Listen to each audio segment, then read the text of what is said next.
kagaya ng isang krimen. Ang isang suspect, ang isang prime suspect, pagkatapos ng krimen, bumabalik sa lugar kung saan niya ginawa ang isang krimen. Hina-hijack natin nung nakaraan ang tulay ng Paliko. Ngayon, nagluluksa ang mga ikat doon. Pagkakataon para pagpahingahin muna natin sila. Umahon lang ako bandang Ilaya. Ito ang ating ikat hunting spot. Welcome to my office. Ito lang sa gilid. Sana mayroon. Try natin. Talaga nga naman siniswerte ako. Meron agad. May huli agad. Ay ka ba? Oh! Haha! Swerte!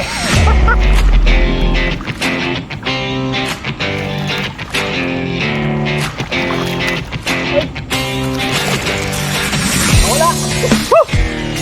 Ayan! Swerte! Swerte ng igat! Dapat kasi 1 pulgada lang pinapain dito, pero nag-experiment kasi ako eh. Isang hunting na medyo hindi kompleto dahil hindi ko mapakita sa inyo yung full coverage dahil alam nyo, nagkaroon ng problema technically ang aking vlog kahapon. Itong hawak ko na GoPro, ito. Ito. Yan. Nagloko siya kahapon kaya nagkana ako. Wala na akong video. Kahit na yung pagpunta ko dun sa ilog, yung pagpunta ko dun sa way, yung along the way, hindi ko na mai-video pag-prepare ng aking mga kawil dahil hindi ko man ang aking GoPro. Pag inon ko, bigla na mamatay. Kaya awa ng Diyos, okay na rin naman ngayon. Kaya ang ginamit ko, yan, yung cellphone na yan. Pero hirap na hirap ako dyan dahil ito. Nung naman daw na ako, gamit ko na ito. Eh, gaano kalaki ito? Bulky masyado. Dala-dala ko ito hanggang sa tubig. Ultimo yun namamandaw ako, tinindig ko pa doon. Ako kinakabahan din, baka mamaya biglang matumba, hindi wala na ako magagamit, kaya hirap na hirap ako. Pero anyway, isa ito sa mga magbabiral hindi dahil sa successful, kundi isa ito sa mga vlog ko na tingin ko papasok yung mga basher. Nakaalpas kasi yung igat na nahuli ko. Huli ko na siya eh. Ito yung ginagawa ko palagi bago ko iaahon. Nakita nyo naman siguro yung nag-ahon ako ng, ng 9 kilos mahigit sa ilalim ng tulay. Yung title natin, hinijack natin yung tulay. Nakita nyo nung inahon ko, pagka wala akong sabit na ganon, yung kawil na malaki, pagka hindi ko sinabitan yon, pwedeng maputol, pwedeng makalas dun sa kanyang bunganga yung kawil. Kaya sinisecure ko, nilalagyan ko siya ng malaking hook. Ngayon, ano nangyari? Yung huli ko kahapon, ito na nga yung vlog natin na ito, sasabitan ko siya. Kaya lang yung sabit niya, alanganin, nasa nguso lang, hindi pa bumaon. Kaya nangyari, nung nagkakawag na siya, nakaalpas. Ay, sinasabi ko na swerte! Swerte ng igat. Yun ang vlog ko. Anyway, kukumplituhin natin. Pasensya na kayo, kulang yung aking coverage, pero eto, para makompleto, panoorin nyo na lang. Kagaya ng isang krimen, ang isang suspect, ang isang prime suspect, pagkatapos ng krimen, bumabalik sa lugar kung saan niya ginawa ang isang krimen. Hina-hijack natin nung nakaraan ang tulay ng Paliko Bridge. Hahijackin kita. Nagluluksa ang mga ikat doon. Pagkakataon para pagpahingahin muna natin sila. At ito ang kasunod. Umahon lang ako bandang Ilaya, 300 meters away mula doon sa Paliko Bridge. Umahon tayo rito. Ito ang ating ikat hunting spot para sa araw na ito. Welcome to my office. Kahapon, hindi na ako nakapag-video dahil ang GoPro ko nag-malfunction. Pero nakapaglagay ako ng kawil. 4 na piraso dito sa baba. Itong kinatutungtungan ko, napakatarik nito at napakalaking bato sa baba. At 4 na kawil diyan sa susunod na layo na yan, yung bato na yan. Nakahuli na tayo dito dati 2 years ago. Papalikan natin ngayon. Sana swertehin. Okay, dahil solo vlogging na naman tayo, pahirapan na naman. Apat na kawil sa baba. Pero pag solo, mas dagdag ang excitement, mas dagdag ang adrenaline rush. Maswertehan natin ito. Unang kawil dito ba sa baba.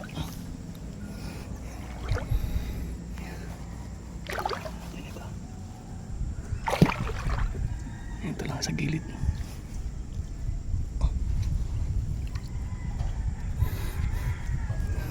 Sana meron.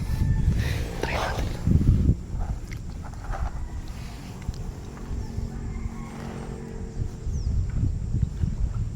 Talaga nga naman siniswerte ako. Meron agad.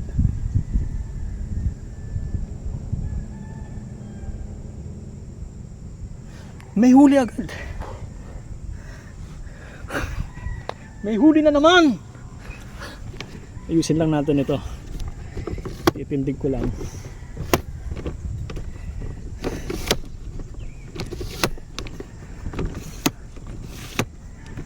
May huli na naman tayo. Diyan ka lang.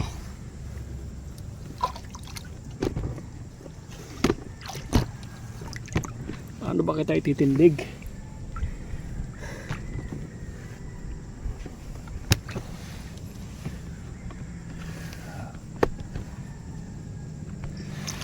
Okay.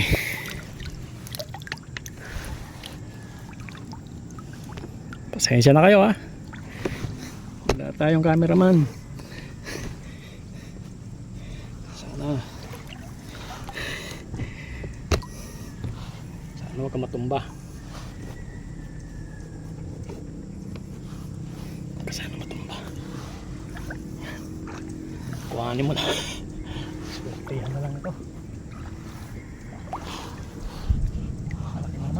Malaki na naman ito.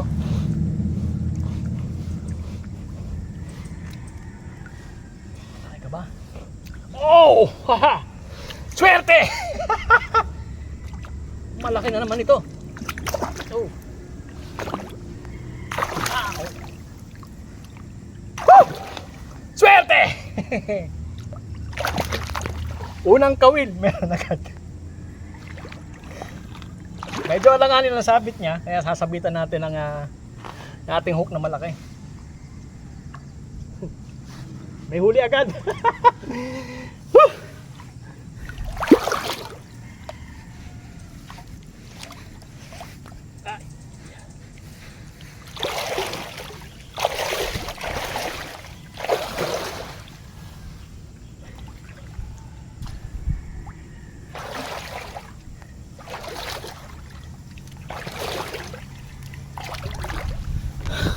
Lipat lang natin dito para maganda-ganda ang view. Tapos tayo natin. Okay.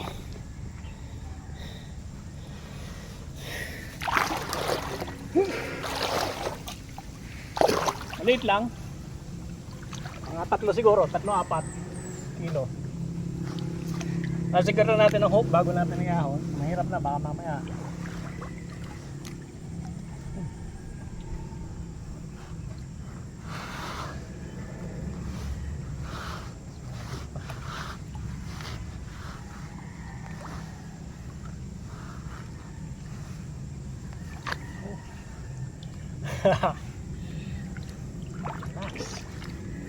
relax ka lang.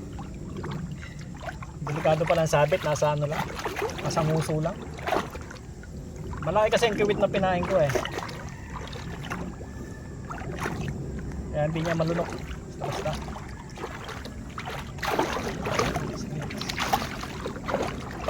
Delikado ito, baka makawala.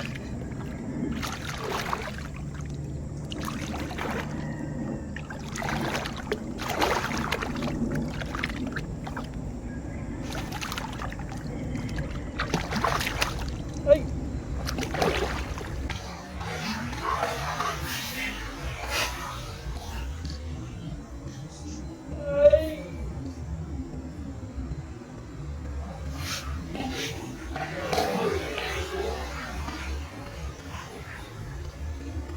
Nakawala. Sabi ko na eh. Nakawala. Woo! Oh, yan guys. Nakawala ang ating kawit. Sayang. Okay lang. Malaki kasi ang kawit na pinain ko, kaya hindi niya nalunok. Anong nangyari, ang sabit dito sa nguso. Dito, sa ngalangala.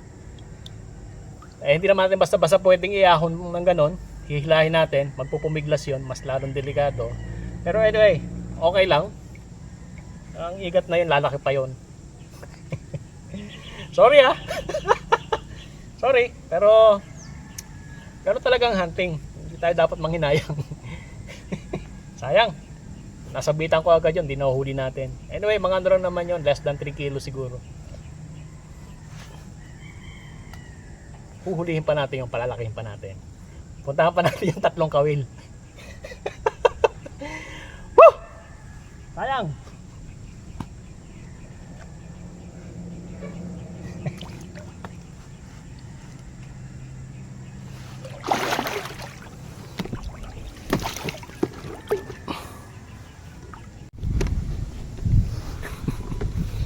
Sayang.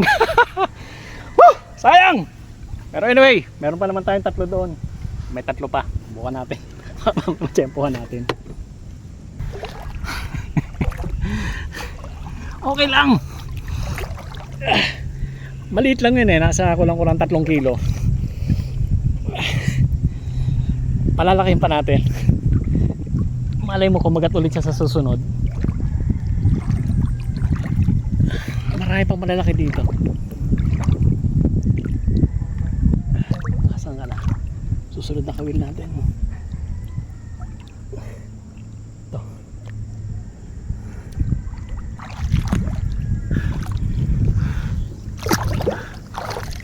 May huli ba? Sabit lang.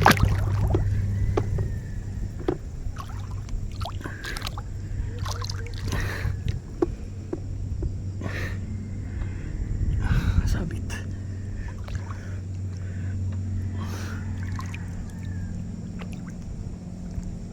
Sunod. Walang huli ito. Wala. Basura lang.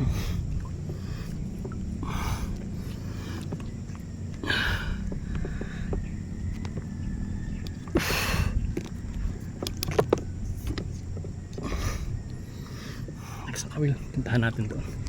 Mamaya natin pulunin ito. Diyan ka lang. Sayang.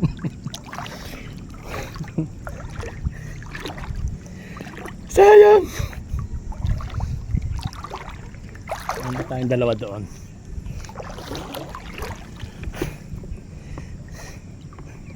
Igat na. Wala pa. Datakmahin ko ibigay. Ito. Nice na kawin.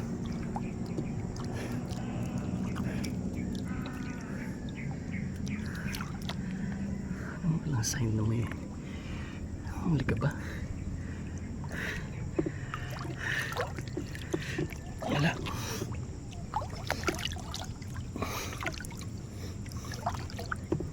Wala. Pain pa rin. Last na kawil dito sa likuran ko.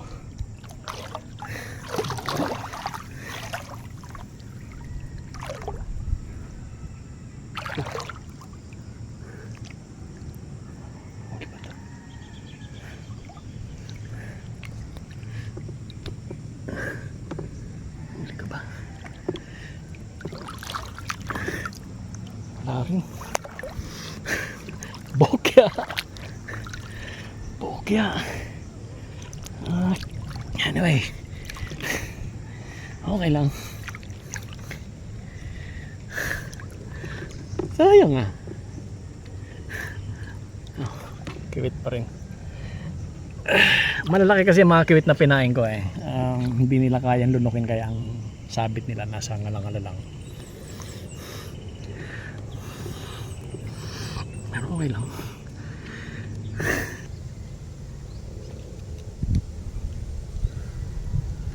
Swerte. Swerte ng igat. Ito guys, oh, pakita ko lang sa inyo. Ang pain ko kasi masyadong malaki. Nilakihan ko. Oh, jumbo size siya. Dapat kasi 1 pulgada lang pinapain dito, pero nag-experiment kasi ako eh. Ito masyadong mahaba, kaya ang nangyari hindi niya nalunok. Oops. Hindi niya nalunok, kaya sabit niya andito lang, mababaw. O ito yung kaya siguro sa susunod na pagkakataon, kahit kalahati lang ito, liliitan ko pa. Kung ano talaga yung pinaka, kasi pag naliliitan ako, pag 1 pulgada lang, para naliliitan ako, hindi siya gaano attractive. Yung lansa niya para sa magdamag eh hindi aabot, kaya hinabaan ko. Pero siguro bawasan ko ito sa susunod na pagkakataon. Swerte! Swerte ng igat. Sayang, okay lang. Bawi tayo. Meron pa akong 4 doon. Let's go. Samahan natin. Pang-5. Dito sa kantong ito. Pako dito. Malalim na rin ito.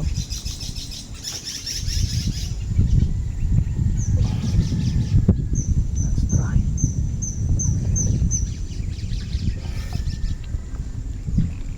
May huli pa. Parang wala.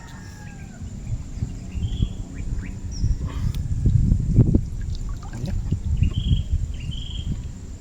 Walang sign ng aggression. Pero wala rin pain.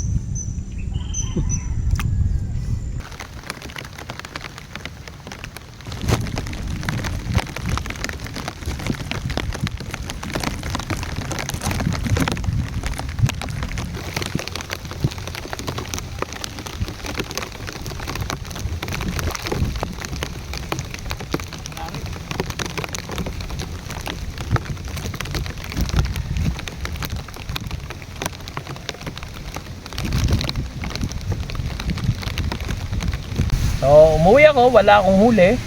At sorry. Siguro, magiging lesson na rin sa atin yun sa mga susunod na pagkakataon. Mas aagapan pa natin. Siguro yung paraan ng ito yung hook kasi na ginagamit ko. Ito. Siguro yung paraan nito na paano natin ginagamit, ilalagay natin sa isang hawakan, may hawakan mahaba. Kahit na sa katawan ko na siya tirahin kung hindi ko talaga mahagip, kasi pinupunteriya ko talaga yung kanyang uso eh, yung bunganga, doon ko talaga siya sinasabitan. Naawa kasi ako pagkasabitan ko siya sa katawan o kung saan mang parte, ayoko eh pinupunteriya ko yun, sa kakapunteriya ko ng ganon sabay, nakaalpas. So hanggang dito na lang, wala tayong huli. Salamat sa inyong panonood. Kaya andito ako ngayon, nag-aayos ulit ako ng kawil. Lulusong ulit tayo ngayon. So sana swertehin. So maya maya, ang oras ngayon ay tanghali, mga bandang alas 3, alas 4, lusong ulit tayo. Salamat sa panonood. Bye bye.